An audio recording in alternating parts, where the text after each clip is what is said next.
নমস্কার বন্ধুরা, শ্রেয়ের রান্নাঘর ও গল্পকথা চ্যানেলে আপনাদের স্বাগত জানাই। এটা আমার চ্যানেলের প্রথম ভিডিও। এই ভিডিওতে আমি আপনাদের করে দেখাবো বেলের শরবত, একটি সুস্বাদু পানীয়।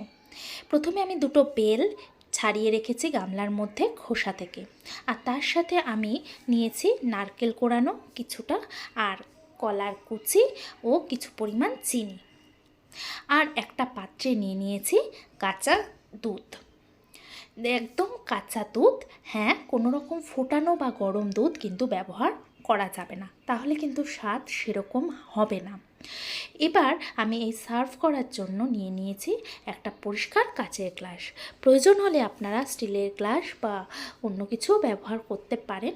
আমি সুন্দর দেখানোর জন্য কাচের গ্লাস নিয়ে নিয়েছি, এবং এই বেলটাকে আরও নরম করার জন্য আমি নিয়ে নিয়েছি পরিষ্কার এক বোতল জল।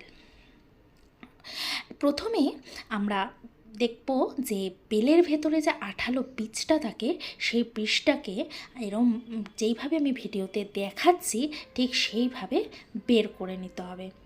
ঠিক আস্তে আস্তে এইভাবে বীজগুলোকে যদি আমরা বের করে নিই, তাহলে কিন্তু এই বীজগুলো মুখে আর পড়বে না।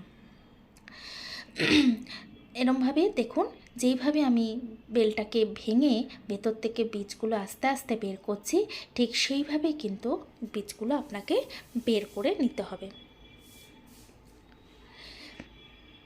এবার আমি বেলটাকে খুব ভালো মতনভাবে চটকে নিচ্ছি, যাতে বেলের বীজগুলো আরও বেশি করে আমার হাতে চলে আসে, এবং বেলের বীজের গায়ে যে বেলগুলো লেগে থাকে সেগুলো যাতে আর বীজে না থাকে। খোসা আর যে আঁশগুলো রয়েছে, সেই আঁশ এবং বীজগুলো আমি এই অল্প অল্প জল মিশিয়ে তাতে ভালো করে চটকে আমি আস্তে আস্তে সেটা বের করে নেব। দেখুন, আমি একটু পরিমাণ মতন জল নিয়ে নিচ্ছি, যাতে কাঠটা খুব সফট হয়, এবং যে আঁশগুলো আছে সেই আঁশ এবং বীজ সেটা যেন বেরিয়ে চলে আসতে পারে। এরমভাবে ঠিক আস্তে আস্তে এইভাবে আপনি কিন্তু চটকে চটকে নেন যদি, তাহলে কিন্তু এটা প্রচণ্ড মোলায়েমও হবে, আর যে আঁশগুলো হাতে আসবে সেই আঁশগুলো বা বীজগুলো আপনি এরমভাবে আস্তে আস্তে কিন্তু বাইরে ফেলে দিতে পারেন। বেল কিন্তু অত্যন্ত ঠান্ডা একটা পানীয়, এই গরমে আমরা সবাই জানি। দেখবেন বাচ্চারা বেল আঠালো বলে কিন্তু খেতে চায় না, আর আমিও ঠিক পছন্দ করি না, কিন্তু বেলের শরবত খেতে কিন্তু খুব ভালো লাগে। আপনিও যদি বাচ্চাদের ঠিক এইভাবে একটা বেলের শরবত করে দেন, তাহলে ওরা দেখবেন খুব চটপট খেয়ে নেবে, আর কোনো রকম ঝামেলা ছাড়াই। বেলের শরবত এরকম সুস্বাদুভাবে আপনারা কি আগে কখনো করেছেন? একবার করে দেখুন না। এবার আমি পরিমাণ মতন যে দুধটা রেখেছিলাম, সেই পরিমাণ মতো দুধটা আমি আস্তে আস্তে এর মধ্যে মিশিয়ে নিচ্ছি।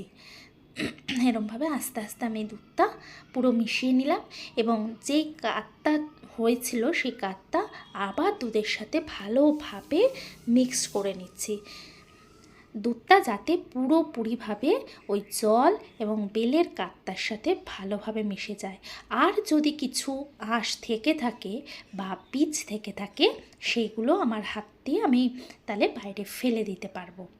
সেই জন্য আমি আস্তে আস্তে ভালো করে মিশিয়ে নিচ্ছি আবার দুধটাকে, এবং আরও বেশি সফট করে নিচ্ছি বেলের কাঠটা, যাতে কোনো রকম আঁশ, দেখুন, কোনো রকম আঁশ থাকলে বা বীজ থাকলে সেটা যাতে আমি ফেলে দিতে পারি। আপনারা তো অনেক রকমভাবেই বেলের পানীয় করেছেন, কিন্তু এরকম সোজা প্রসেসে সুস্বাদুভাবে একবার একটু করে দেখুন না।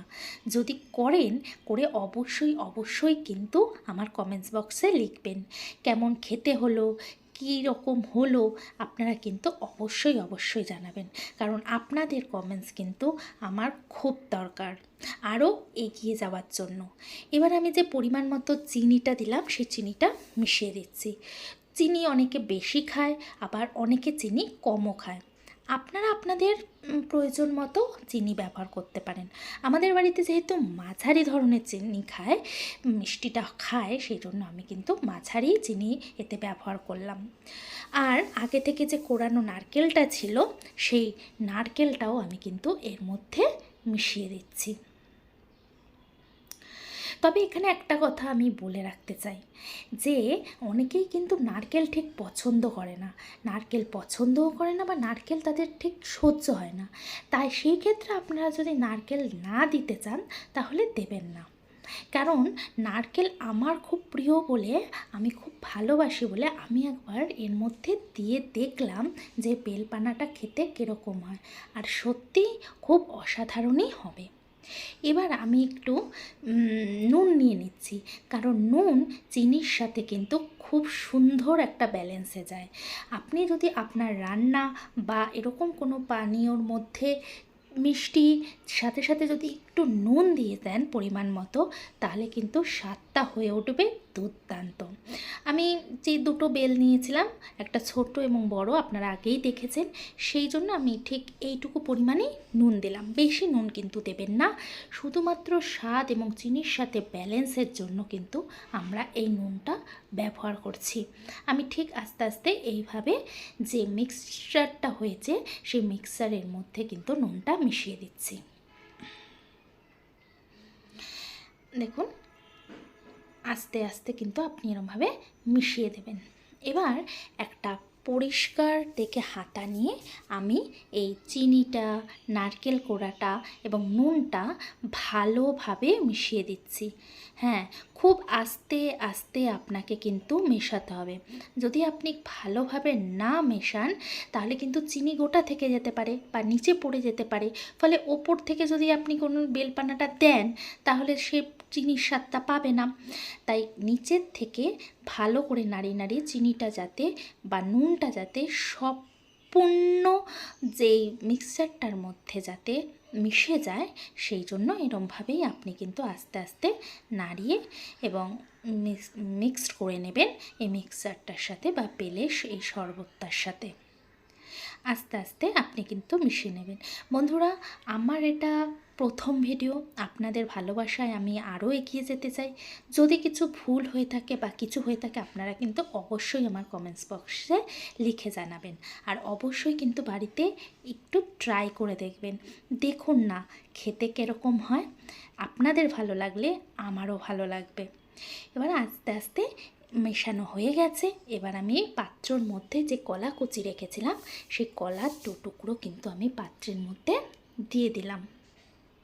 দু টুকরো কলা আমি এর মধ্যে দিয়ে দিলাম, দিয়ে এবার আস্তে করে আমি এই গ্লাসের মধ্যে কিন্তু এই শরবতটা ঢেলে নিচ্ছি। আস্তে আস্তে চামচে করে কিন্তু আমি ঢেলে নিচ্ছি। আমার আবার একটু বেলের শরবত কিন্তু একটু গাঢ়ই ভাল লাগে, বেশ গাঢ় গাঢ় খেতে লাগে। কিন্তু আপনারা যদি মনে করেন পাতলা করবেন তাহলে হয় একটু দুধের পরিমাণ বাড়িয়ে দেবেন, নাহলে একটু জলও মেশাতে পারেন। সেই বুঝে কিন্তু চিনি বা নুনটা একটু দেবেন পরিমাণ মতন। কিন্তু আমাদের বাড়িতে যেহেতু এরকম গাঢ় বেলের পানা একটু বেশি পছন্দের, তাই আমি কিন্তু জল বেশি দিইনি, দুধও পরিমাণ মতন যেইটুকু দরকার সেইটুকুই করেছেন। দেখতেই পাচ্ছেন বেশ গাঢ় টাইপের কিন্তু বেলের পানা হয়েছে। আর এরকম গাঢ় এক গ্লাস বেলের পানা খেলে কিন্তু পেট অনেকক্ষণ ভর্তি থাকবে। আপনি বা আপনার বাড়ির বাচ্চারা যদি কিছু না খেতে চায়, তখন আপনি এইটা গরমের মধ্যে যদি এরকম একটা বেলপানা করে দেন তাহলে কিন্তু আপনি নিশ্চিন্ত, পেটও ঠান্ডা আর পেট ভর্তিও থাকবে। আমি পুরো গ্লাসটা কিন্তু ভর্তি করলাম না। এবার গ্লাসটা পরিষ্কার করে গার্নিশের জন্য আগে থেকে তুলে রাখা কিছু নারকেল কোড়ানো আমি আস্তে আস্তে এর মধ্যে মিশিয়ে দিচ্ছি। দেখুন, আবারও বলছি, যদি আপনাদের মনে হয় যে না আমরা নারকেল খাবো না, তাহলে আপনারা নাই দিতে পারেন, এটাকে স্কিপ করে দিতে পারেন। তার বদলে আপনি দু টুকরো বা কিছু বেদানাও দিয়ে দিতে পারেন, বা একটু কাজুর গুঁড়ো সেও দিতে পারেন, তাহলে তো আরও অসাধারণ লাগবে। আমি কাজুটা দিলাম না, যেহেতু এখানে আমি নারকেলটা দিয়েছি। এবার আমি গার্নিশের জন্য এক টুকরো কলা এইভাবে দিয়ে তৈরি আমার বেলের শরবত বা বেল পানা। অসাধারণ দুর্দান্ত স্বাদের একটি বেলপানা আমি আজকে করলাম এবং আপনাদের সাথেও ভাগ করে নিলাম। আমি ভাবলাম আপনারাও যদি একটু দেখেন এইভাবে একটা রেসিপিটি ট্রাই করে, তাহলে আমার খুবই ভালো লাগবে। বন্ধুরা, অনেক অনেক ভালোবাসা দিও আর অনেক অনেক ভালোবাসা নিও। তোমরা যদি পাশে থাকো তাহলে আমার স্বপ্ন আরও বাস্তবায়িত হয়ে উঠবে। আর এরম সুন্দর সুন্দর আরও দুর্দান্ত রেসিপি আমি তোমাদের সামনে নিয়ে আসব। তাই তোমরা বেশি বেশি করে লাইক করো, শেয়ার করো, কমেন্টস করো এবং পাশে যে বেল আইকনটি আছে সেই আইকনটিকে অবশ্যই অবশ্যই প্রেস করে দিও। তাহলেই কিন্তু আরও যে নতুন নতুন যে রেসিপিগুলো আছে সেই রেসিপিগুলো তোমাদের সামনে চলে আসবে। অবশ্যই লাইক, শেয়ার অ্যান্ড কমেন্টস করে দিও। আমার চ্যানেলের নাম হলো শ্রীয়ের রান্নাঘর ও গল্পকথা। গল্পকথা কেন? কারণ আমি রান্না শুধু নয়, গল্প করতেও কিন্তু খুব ভালোবাসি।